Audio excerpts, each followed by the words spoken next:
Just 47 days into the job, Britain's King Charles this week carried out his first significant constitutional responsibility as head of state, appointing Rishi Sunak as Prime Minister. My guest for Perspective is an author who spent almost 3 years working for Charles's foundation, the Prince's Trust. Philip Kyle has published the first biography of the new king here in France.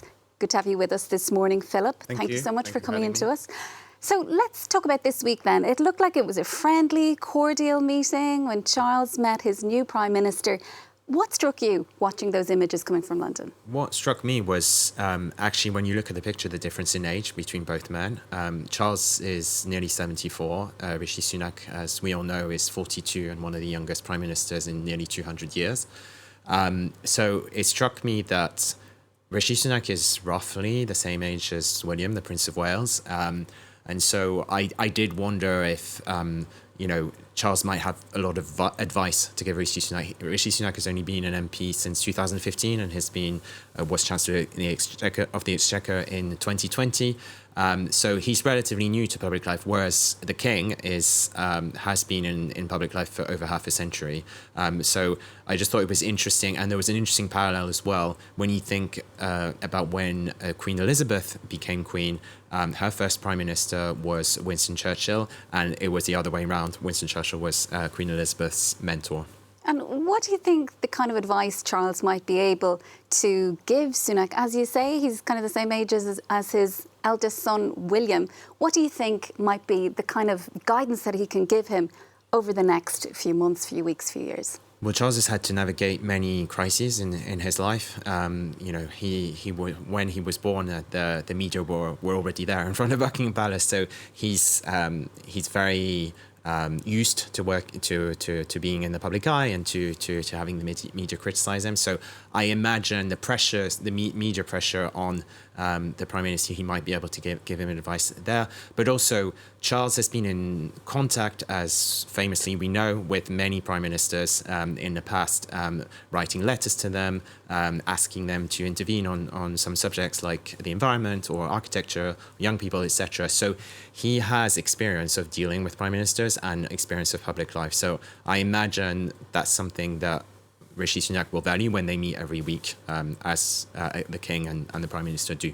And what were your own experiences of Charles from the time that you spent working for his foundation, the Prince's Trust? Well, what was very interesting is that that's kind of why I wanted to write the book, because in France, we've heard a lot about his private life, his failed marriage with Diana, Princess of Wales, and his love story with Camilla, the Queen Camilla now, but not so much about his public life. And I was always very struck when I worked for the Prince's Trust, just how implicated the then Prince of Wales was, how interested he was, how genuinely interested he was in the young people that the Prince's Trust helps.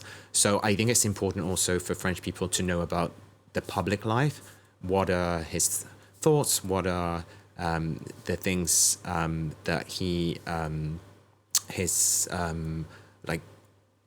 really into the environment. He's really he's done a lot for young people, and I think all that it would be really interesting for the French public to know about.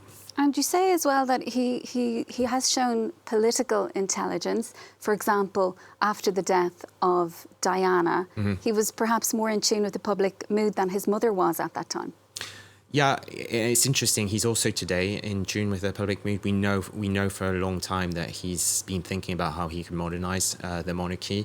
And one of the things that he's been advocating for years now is to have a slimmed down monarchy, just concentrating on the main figures. And that's in touch with the public mood, especially at a time where the United Kingdom is going through economic difficulties.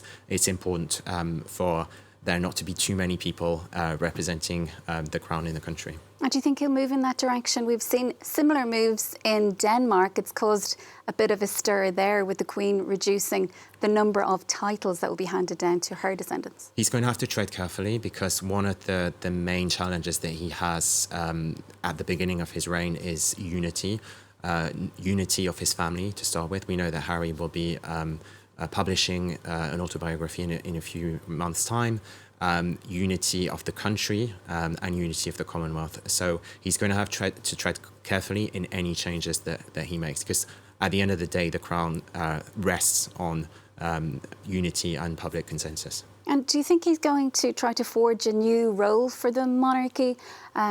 We do know a lot about his personal opinions. That would be no secret if we look back. He will have to change all of that. But for example, with the environment, he's very much in step with public feeling at the moment. So do you think that is one area where perhaps he will continue to make his opinions known, or is that going to have to stop completely?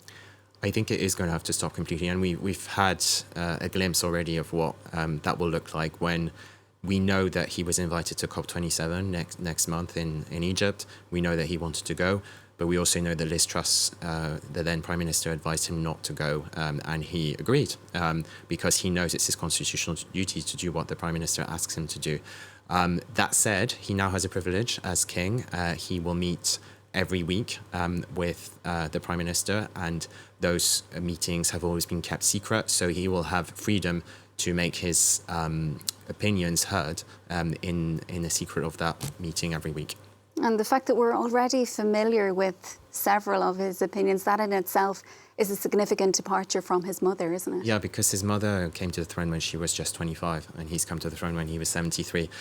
So yeah, it will be interesting. There will be a tension definitely between him wanting probably to voice his opinions and him not being able to as king. And you referred to Harry briefly. I believe Harry and Andrew were discussed in the House of Parliament this week, just in terms of their title. What do you think? We're going to have that book, as you say, coming out from Harry later in the year. What kind of a relationship do you think there is there between Charles and his younger son at the moment? I think Charles is, obviously, as any father, he loves his sons and he loves Harry, and he has tried. There have been many examples of him trying in the last few years to make it work. He referred to Harry and Meghan in his speech, his first speech as king, saying that he loved them. So I do think, Charles is someone who will try and accommodate them and make sure that they're happy. But at the same time, now he has a duty as monarch to keep the unity of the royal family. Philip, thank you so much for coming in to us this morning. That's Philip Kyle, who's published Charles III, the first biography of the new king to be published here in France. It goes on sale today in bookshops in France, Belgium, Switzerland, and in Quebec as well. Philip, thank you so much for joining us.